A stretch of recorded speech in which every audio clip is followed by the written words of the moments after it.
جب ابن زیاد کا یہ خط عمر سعد کو پہنچا جس میں لکھا تھا کہ درمیان حسین اور نہر فرات حائل ہو اور ایک قطرہ ان کے لب خشک تک نہ پہنچنے دے، جس طرح عثمان بن عفان کو پیاسا رکھا تھا، اس خط کو پڑھ کر عمر سعد نے عمر ابن حجاج کو 500 سواروں کے ساتھ فرات پر معین کیا۔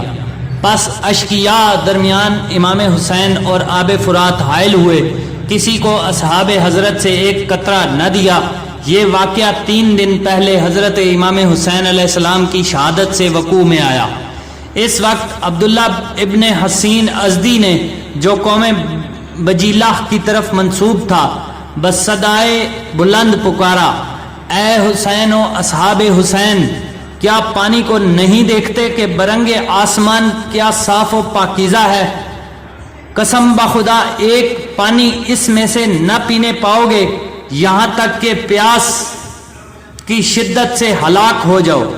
حضرت امام حسین علیہ السلام نے فرمایا، خداوندہ اسے تشنگی سے ہلاک کر اور ہرگز اس ملعون کو نہ بخش۔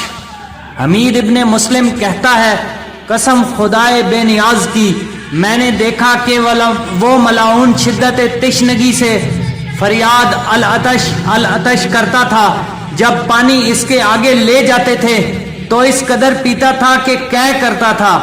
اسی بلا میں مبتلا رہا تان کے واصل جہنم ہوا۔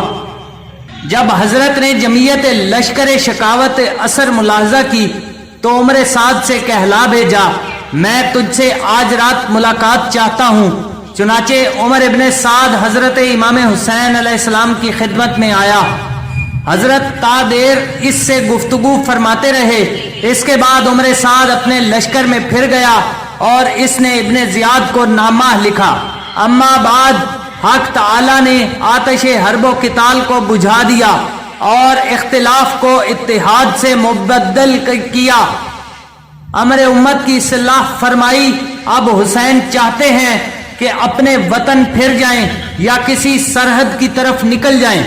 ان کا حال مانند سائر مسلمین کے ہو اور دوسرے مسلمانوں کی طرح ہر نیک و بد میں ان کا حصہ ہو، یا یہ کہ یزید کے پاس چلے جائیں اور جو امر اس سے قرار پائے عمل میں لائیں۔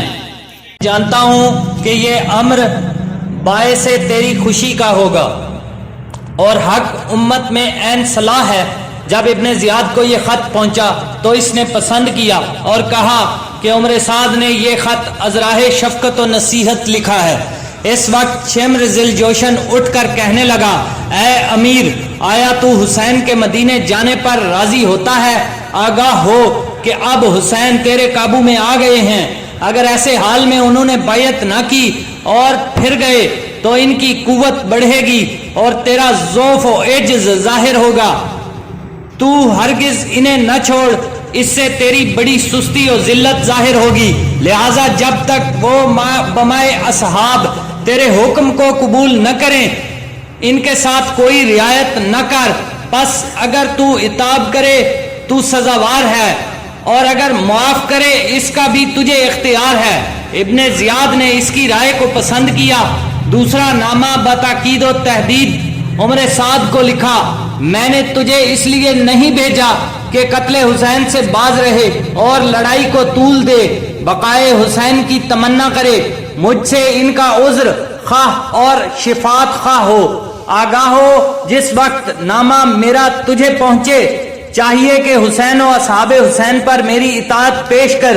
اگر قبول کریں انہیں میرے پاس بھیج دے، اگر انکار کریں تو ان کو قتل کر، اعضاء ان کے پارا پارا کر، اس لیے کہ یہ لائق قتل و عقوبت ہیں۔